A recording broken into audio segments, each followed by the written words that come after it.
Welcome to the first episode of the Incubator Code. My name is Kalani. I'm a senior software developer working for a consulting firm based in San Francisco. So today we'll start a new series on pair programming. The series will consist of few episodes covering the challenges, the benefits, the tips, and also best practices that you can use while pairing.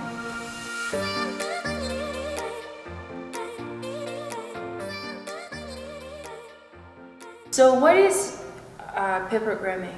So pair programming is tapping into the idea that two heads are better than one. Pair programming is a software development practice where two developers sit together to solve a problem. So they collaborate on a problem and they have to do it in one mission. Actually, you don't have to do it in a one machine anymore since we're all working remotely. There's a lot of screen share tools that are available out there, and that's what a lot of people right now that we're working remotely are using to tap into the idea of pair programming. But the idea of pair programming is that two people are working together to solve a programming task. This practice works really well for knowledge transfer, especially when you have a combination of an expert and a novice people pairing. So pair programming is not a one-shoe-fit-all technique. There are different types or styles or approaches that different teams uses to accomplish this, and we're going to be going through them shortly. So it really depends on you as an individual and also on your team and what they want to adopt. And I personally feel that it also depends on the skill level combination, and we're going to be going through that shortly.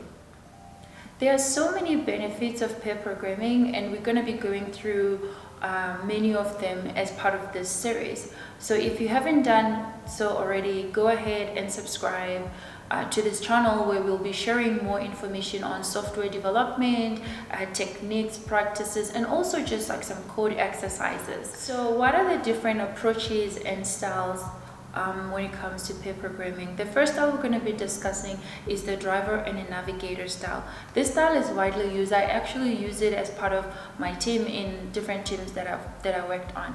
So the idea of the driver and a navigator style is the driver is the person at the wheel, in our case the keyboard. So this person is responsible for typing and also taking the navigator through each and every step that they're doing to solve the problem. And like I mentioned, pair programming is about collaboration and it's about communication. So the driver in this instant has to be communicating every single task or every single thing they're typing and every thought process that's going on in their head at that time.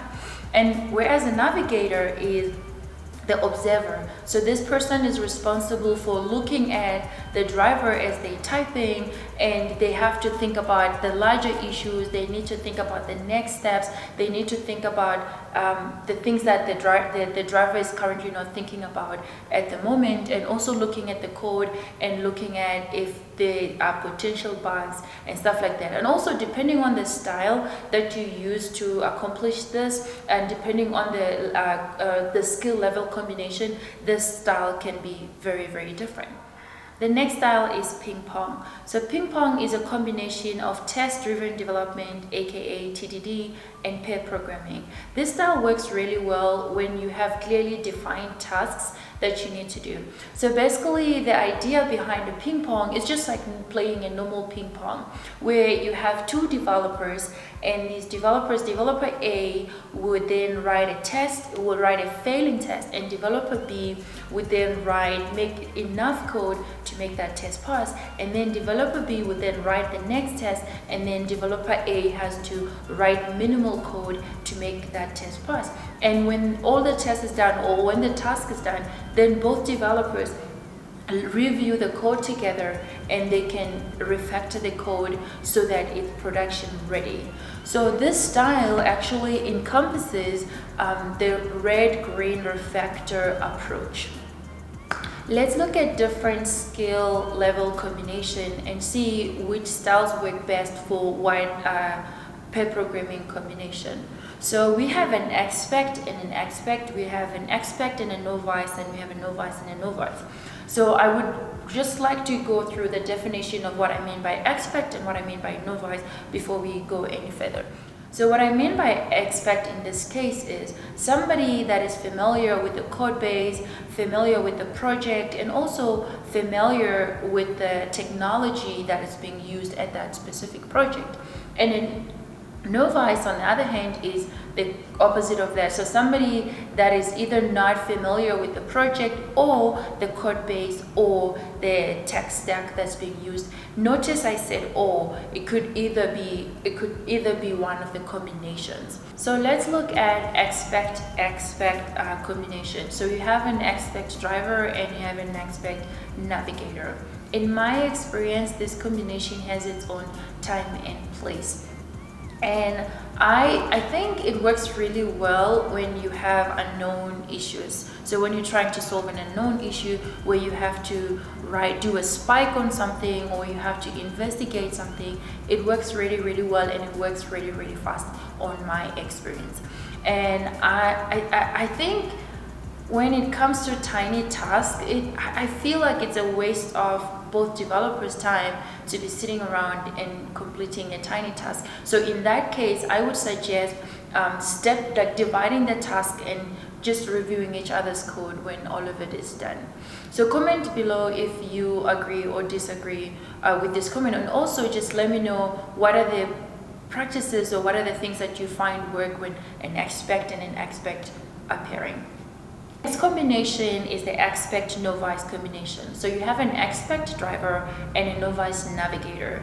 This combination is known as the tour guide style. So this style, as you can imagine from the definition, you have a tourist, which is a novice navigator tourist, and then you have a tour guide, which is the expect driver. So in this instance, how I've seen it work is the expect would just start writing the code and communicating every single thing that they're doing, and communicating and taking the person through the code and through the solution and through the problem and everything. And as a navigator, as a novice navigator, your job and your responsibility here is to ask as many questions as you possibly can. There is no such thing as a dumb question, because that's how we learn as people. So ask as many questions as you can and try to follow, stay active and stay in the code and stay in the mind. Don't drift away and just do something else or get distracted, because you'll end up losing a lot from it. And also, like, what I prefer actually is the opposite of this, which is the opposite style where you as a novice become the actual driver. And so we're tapping into the next style, which is a novice driver and an expect navigator. So this style is known as a backseat driver.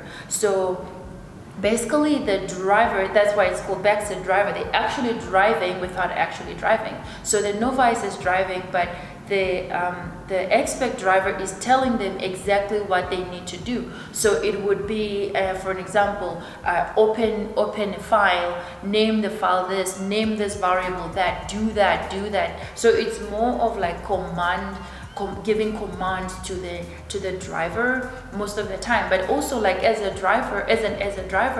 novice driver, you have the chance to say, hey, let's talk through the solution, let's talk through what we're doing, and so that I can try to figure it out myself. Don't let them detect every single thing that you need to write and every single thing that you need to do. The next combination we'll be talking about is a novice and a novice combination. So you have a novice driver and a novice navigator. So this combination, actually, it's like the blind leading the blind, because you both don't know the code, you both don't know the technology, or you both don't know the project as a whole. So it makes it really difficult for you to solve a problem. So in this case, what I have seen happen is you turn to go into investigation mode, you Google a lot of things, you pull in people to ask questions and stuff like that. And also, depending on how your team is set up, other teams are set up in such a way that they preempt all the questions. So you can have, like, for an example, you'll have a kickoff for your story, and as part of kickoff you can ask every single question that you possibly can, so that you can get the domain knowledge and also get some kind of a hint of the solution that you're trying to solve, because it doesn't help to go into solving a problem that you do not understand. So I think if you understand the problem as a novice and a novice pairing together, is a matter of just understanding maybe the technology, or maybe understanding where the structure of the code and where to find things and where to actually plug in your code at that point.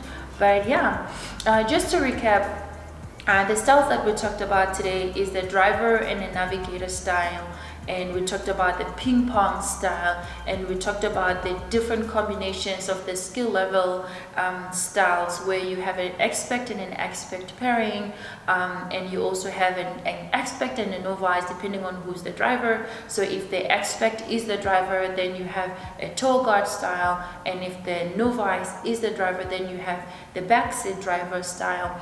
And also you can have the unstructured style, where you have a novice and a novice pairing. So that concludes the series for today. Thank you so much for watching, and I'm looking forward to seeing you guys in the next video. So in the next episode, we're going to be talking about the challenges and the benefits of pair programming, just going into details on